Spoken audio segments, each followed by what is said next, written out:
tous, salam alaikum, je suis super contente d'être parmi vous aujourd'hui. Bienvenue aux nouveaux qui nous ont rejoints sur cette chaîne YouTube. N'hésitez pas à partager autour de vous pour qu'il y ait plus de parents qui bénéficient de ces conseils et de ces clés à mettre en place pour avoir une vie épanouie et sereine avec vos enfants. Aujourd'hui, on va parler des enfants têtus. Donc, les enfants têtus, dans un premier temps, je voudrais vous dire quand même qu'il faudrait savoir pourquoi ils sont têtus avant de vous donner des conseils et de trouver des solutions pour résoudre ce problème. Donc, pourquoi ils sont têtus? Pour moi, quand on trouve la raison pourquoi ils sont têtus, quand on est conscient de la chose, 50% des solutions, on les a trouvées. Quand on trouve le pourquoi, on a résolu 50% du problème. Tout simplement parce que ce pourquoi-là va nous aider à résoudre et prendre la solution qui nous convient. Il faut savoir aussi que nos enfants sont une éponge.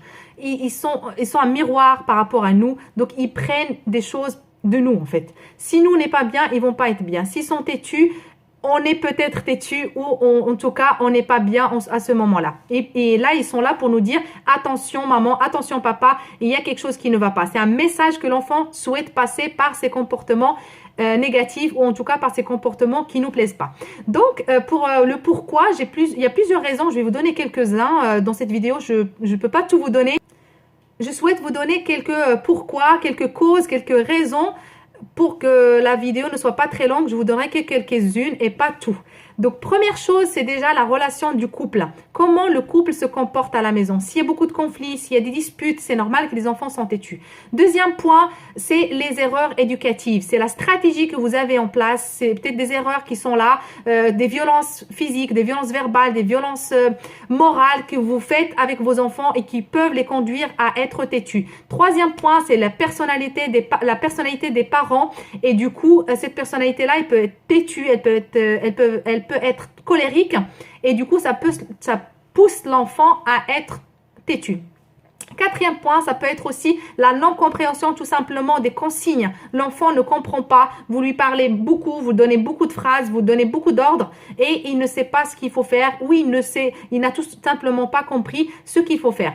Ou ça peut être aussi des raisons tout simples comme par exemple attirer l'attention pour dire je suis là, j'existe, regardez-moi. Ça peut être aussi la fatigue, s'il a un besoin qui n'est pas satisfait, si il est trop fatigué et qu'il a besoin de sommeil par exemple. Ça peut être aussi le fait de refuser que vous intervenez dans sa liberté personnelle. Il a besoin de s'imposer et de dire j'existe, je suis autonome et je suis un individu à part entière. Ça, c'est le pourquoi. On peut dire pourquoi un enfant peut être têtu. Après, il faut savoir que le fait d'être têtu, c'est dans le développement naturel de l'enfant. Un enfant, par exemple, de 2 ans, c'est normal qu'il est têtu parce qu'il veut s'imposer. Il dit des noms à longueur de journée. Il veut dire « j'existe, je suis là, écoutez-moi, c'est moi qui décide, c'est ma vie ». Il veut s'imposer. Donc, c'est normal. L'art, en fait, est de trouver comment, justement, gérer ce comportement pour qu'il ne s'aggrave pas, pour qu'il ne reste pas collé à l'enfant longtemps. Donc, c'est ça qu'on va faire. C'est notre rôle autant que parents. Donc, dans les solutions, justement, c'est d'avoir une pensée positive. La première solution, c'est que le parent ou la maman doit avoir une pensée positive que son enfant va changer, que c'est un comportement passager. Ce n'est pas quelque chose qui est figé. Justement, un deuxième conseil, ne collez pas d'étiquette à vos enfants. Vous ne pouvez pas dire c'est un enfant têtu parce que plus vous le dites, plus il deviendra et plus il restera têtu. Restez positif que c'est un comportement passager, que vous allez résoudre ce problème-là et que ça va être juste passager et que vous allez revenir normal et qu'il va obéir. Troisième point, c'est la personnalité des parents, comme on disait tout à l'heure. Donc, corrige toi-même avant de corriger tes enfants. Si toi, tu es tout le temps en colère, tu cries tout le temps, tu es tout le temps têtu, tu prends la tête pour des choses qui sont banales, qui sont basiques dans la vie, tes enfants vont être têtus. Donc, il faut que tu te corriges toi-même, il faut que tu essaies de t'améliorer toi-même. Prends le temps pour toi, pour améliorer ton comportement, pour aider tes enfants justement à améliorer les leurs. Par exemple, ça sert à rien de se prendre la tête avec des enfants pour les tenues, pour la nourriture. Tu peux leur donner un choix, donnez-leur le choix, remplir son besoin d'être autonome, de choisir, de décider. Et du coup, il va être tout content et vous allez éviter cette colère et vous allez éviter ce conflit avec votre enfant. Par exemple, les tenues, vous pouvez prendre 2 tenues ou 3 et le laisser choisir sa tenue préférée. Pour revenir aussi aux erreurs éducatives que je vous disais dans le pourquoi, il faut les éliminer, ces erreurs éducatives. Si vous passez votre temps à critiquer votre enfant, par exemple, il faut arrêter de le critiquer. Donc, en fait, tous les pourquoi que j'ai dit tout à l'heure, les solutions, ça serait de les éviter. Ne soyez pas têtu vous-même. Par contre, soyez ferme. Soyez ferme dans vos décisions, soyez ferme dans votre cadre de vie parce que les enfants, ils se sentent perdus. Ils ne savent pas trop ce qu'il faut faire. Un coup, vous êtes d'accord avec eux, un coup, vous ne voulez pas, un coup, vous voulez. Donc, du coup, il ne sait pas trop ce qu'il veut. Il ne sait pas trop ce que vous voulez. Et il n'est pas têtu, il est tout simplement perdu parce que vous n'êtes pas ferme. Vous n'êtes pas équilibré avec vous-même, vous n'êtes pas crédible. Un coup, vous voulez, par exemple, qu'il prenne le chocolat à 8h, à 20h le soir, ça ne vous dérange pas parce que vous êtes de bonne humeur, vous lui dites, vas-y, super, prends un chocolat. Et le lendemain, non, parce que vous êtes énervé ou vous êtes en colère et vous n'êtes pas de bonne humeur, vous dites non. C'est pas normal, c'est pas juste. Du coup, il a ce sentiment d'injustice et il veut se venger et il devient têtu tout simplement. Donc, mettez un cadre de vie, mettez des règles de vie que vous respectez tous à la maison et il faut que ça soit ferme. Si par exemple, c'est interdit de manger des bonbons à partir de 19h à la maison, c'est interdit tout le temps. C'est pas aujourd'hui je suis de bonne humeur et le lendemain je ne le suis pas. C'est un exemple que je vous donne et vous pouvez utiliser aussi ça chez vous par rapport à votre vie personnelle. Vous pouvez aussi éliminer ce comportement des enfants têtus par encourager leur comportement. Les encourager à être obéissants. S'il fait quelque chose qui vous plaît, vous lui dites « Waouh, super, je suis contente en comportement ». Encouragez le positif et ignorez le négatif ou en tout cas, montrez-leur que vous n'êtes pas d'accord avec ce qu'il fait quand c'est un comportement négatif sans colère.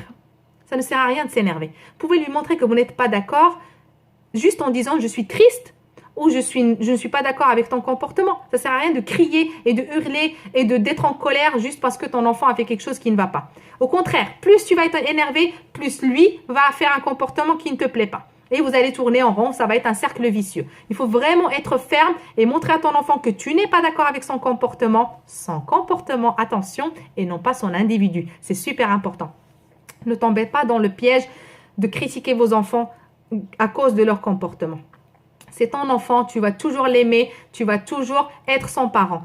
Mais son comportement ne te plaît pas. Son comportement n'est pas acceptable. Par contre, ton enfant, il est accepté. Il faut toujours lui exprimer ce sentiment d'être accepté.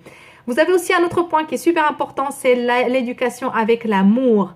L'amour, aimez vos enfants, montrez-leur que vous les aimez. Ça atténue un petit peu ce comportement. Il accepte plus facilement vos ordres, surtout s'ils sont accompagnés par un petit sourire, par un petit câlin, en lui disant vas-y, c'est le moment de ranger les jouets, ou le responsabiliser aussi. Vous pouvez le responsabiliser en disant c'est ta responsabilité de ranger les jouets, c'est ta responsabilité de mettre la table. Ce sentiment de responsable, ils aiment beaucoup les enfants et ça les aide à obéir sans donner des ordres. Essayez aussi de donner vos ordres sans mots, sans verbe.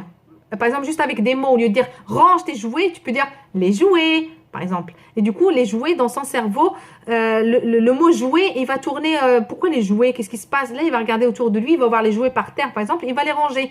Pareil pour le pyjama. Au lieu de dire « va mettre ton pyjama », tu peux dire tout simplement « le pyjama ». Et là, il va son cerveau, parce que le cerveau, il ne peut pas laisser un mot comme ça tout seul. Il est obligé de faire une phrase. Donc, quand toi, tu dis, par exemple, pyjama, lui, dans son cerveau, eh ben, va mettre ton pyjama. Donc voilà, mettez ces conseils en place, passez à l'action et soyez patient. Rien ne change du jour au lendemain. Soyez patient avec vos enfants et tout ira bien. Je ne voulais pas que ce soit très lent cette vidéo, donc c'est pour ça que je vous donnais que quelques clés, je vous ai donné que quelques causes pour que ça soit une petite vidéo. Je ne voulais pas que ce soit trop long. Prenez soin de vous, à très bientôt, que la paix soit sur vous.